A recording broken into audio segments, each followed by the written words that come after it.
everyone. Thank you for joining. This is our first Act at Home of the week. So in case this is the first one you've joined, we're doing quick 15-minute breaks where we update you about a topic or talk about a fun activity you can do if you want just a quick 15-minute break from everything going on. So thank you for joining.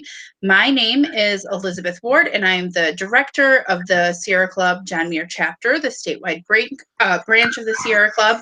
And today's Act at Home will be an update about our Line 5 campaign. And first, I'll let my co-presenters introduce themselves. Hi, I'm Phyllis Hasbrook, and I'm an organizer with Wisconsin Safe Energy Alliance and have been working on pipeline issues for 4 years. Hi, this is Murillo. I'm a volunteer with the Tar Sands team. Great, thanks. So we're going to dive in, give a little bit of a background about what the Line 5 campaign, what Line 5 is, talk about the campaign. Murillo will talk about some of our concerns. Phyllis will talk about what you can do. And if you have any questions, you can type those into the comment box below, whatever you're watching this on, whether it's Facebook or YouTube, and we will get back to you. So to dive in, I'm going to share my screen so you can see a map of the pipeline.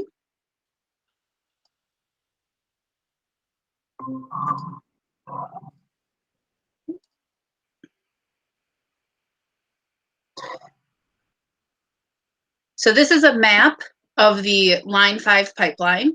The pipeline starts in Superior, Wisconsin. It travels through northern Wisconsin, through the Bad River Band's Reservation, into the Upper Peninsula.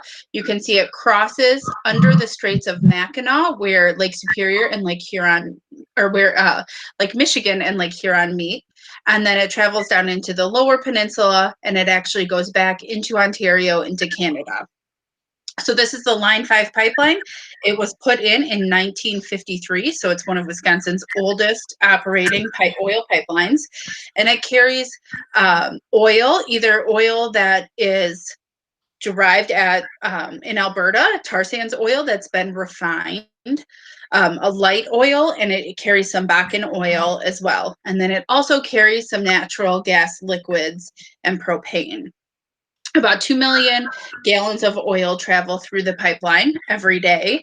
And so this is a lot of oil being moved. And looking at this map, you can see there's a lot of potential places for concern if something were to happen. And I'll talk about those in a second. To date, 1.1 million gallons of oil have spilled from this pipeline since 1968. And as it ages, it becomes more and more of a risk.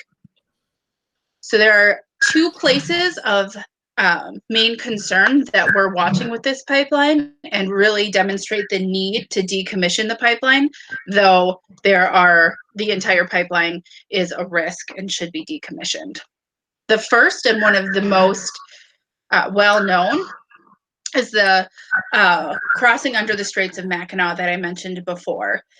As you can imagine, a spill in the Great Lakes would be devastating. This is an image that the National Wildlife Federation got that shows the pipeline. It actually breaks into two smaller pipelines under the straits there, and it shows that it's exposed on the lake bed of the Great Lakes. This, of course, is a huge risk because something could happen. An anchor, something could strike it, which actually has historically happened, but fortunately has not led to any sort of catastrophe. But there could be all sorts of potential impacts, and the wearing away makes it more and more dangerous. 42 million people get their drinking water from the Great Lakes, so you can imagine how devastating a spill would be if it impacted the Great Lakes. And because this is an area where the two lakes are meeting, the water is oscillating very fast, so an impact could be huge.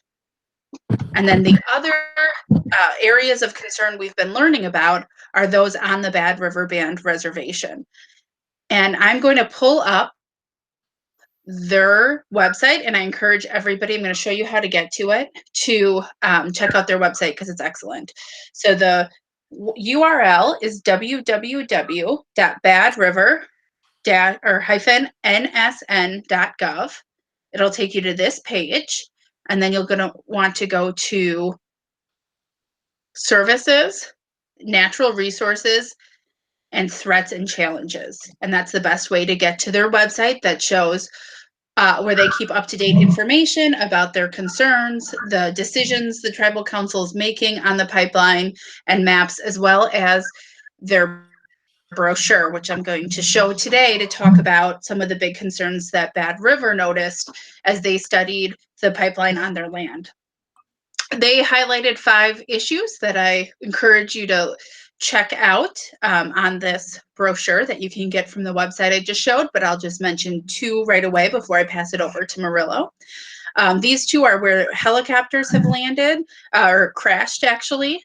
And of course, that leads to a lot of concerns and impacts as they crash there. But some of the huge concerns here, the site number 2, as demonstrated on the map here, is where the pipeline gets near the Bad River.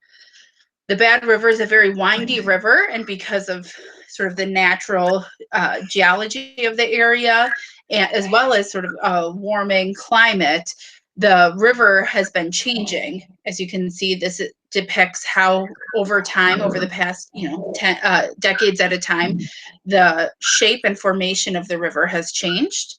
And so the concern of this pipeline, you can see the pipeline here where it goes through. If something were to happen, the river's at risk. Bad River is a huge area for a huge river to the watershed in the area, and super important for it's a feeder, and it helps the entire the water in all of the region. The other huge concern is they found the pipeline's actually exposed in part. So this is an actual picture of the pipeline that they discover exposed, which, as you can imagine, is very risky. Something can come along and damage it.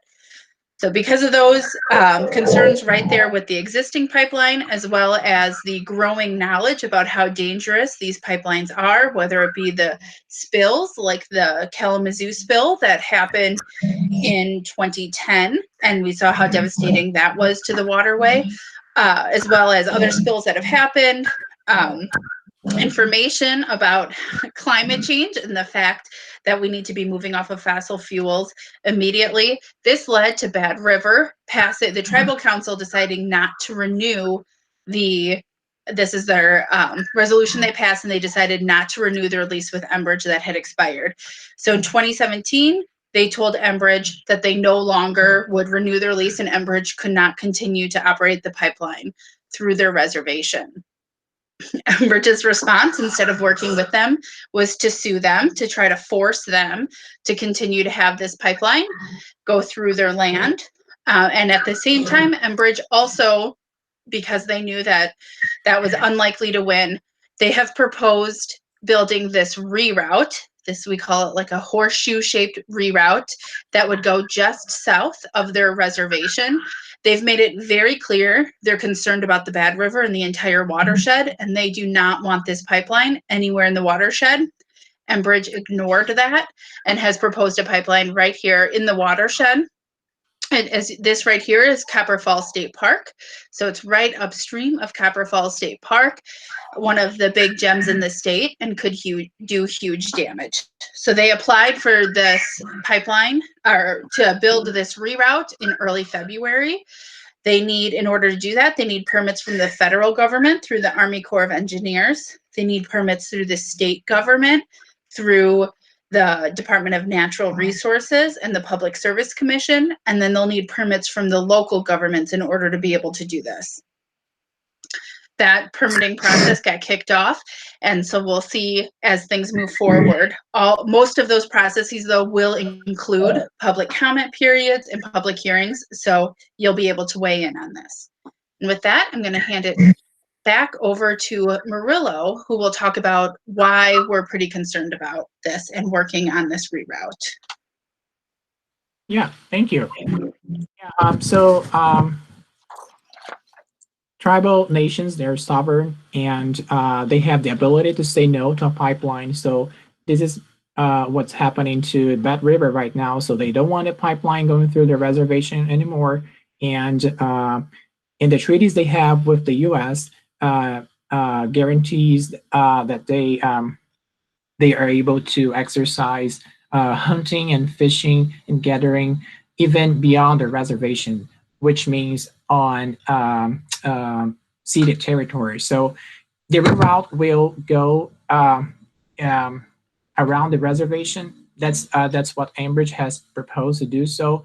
And if that happens, that pipeline, even despite the fact that it is outside the reservation, that pipeline threatens tribal sovereignty because they do have rights on over the lands outside the reservation.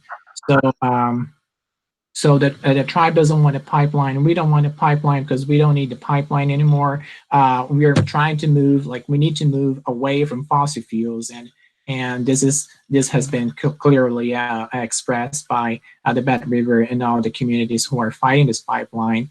And also, in terms of water contamination, we can just look at the statistics and the history. For example, the Kalamazoo accident in Michigan. So pipelines, they do leak, and it's just a matter of time they will leak. So it doesn't matter if Enbridge, puts a new pipeline or a reroute.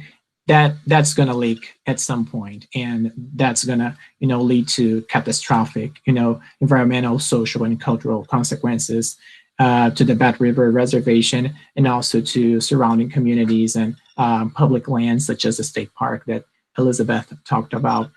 And also another detail is that a lot of communities along the shores of Lake Superior, they take their water from Lake Superior. So if there's a spill there, those communities will be heavily affected by water contamination by a spill. Yes, and yes, I think that's it. Because Great, I can take over. This is Phyllis again, and I just want to say we could certainly use your help fighting this pipeline from happening. And the first thing you can do is to sign the online petition. It's to Governor Evers and state agencies, and it's online, and it will be in the comments with this, so you can go there and then share the fact online that you did this and get your friends to sign it too. Also, next Monday, there will be another one of these short breaks, and that will be about the Conservation Congress, which is a bunch of people who care about the great outdoors, who get together in every county once a year in April, and they pass resolutions. And these resolutions can have an effect on the DNR. And we need to get a resolution passed against the Line 5 reroute. And so we're going to need one person in every county to do that. And in the comments we post, there'll be the sign-up form for how you do that. Whether or not you're the one person who introduces it, you could certainly go virtually to that meeting and support it. So next Monday, that is, tune in to learn how you can help with that. And reach out to us in the comments if you want to get involved. There's so many different ways that you can help from home, of course. And we look forward to working with you. So thank you very much. Thank you. So thank you all for joining us again. We hope you found this informative. Please type any questions you might have in the comments, and we'll get back to you with answers or resources. In the comments, you also find, like Phyllis said, the petition where you can sign saying you oppose the Line 5 reroute, sign-up form if you're willing to help with the Conservation Congress, and then you can use the same link you used to watch this today to join or to rewatch the future Act at Homes with next Mondays about Conservation Congress. In case you want to join others, this week, Wednesday's Act at Home will be actually another Tarzan's team member, Mira, will be hosting How to Make a Mini Magazine. So this is a great one if you're at home with kids and you want something for them to do. And Fridays will be about the proposed fracked gas plant in Superior, Wisconsin. So that's another great one to join. We hope you can make those, and thank you for watching. Bye-bye. Bye-bye. Thanks.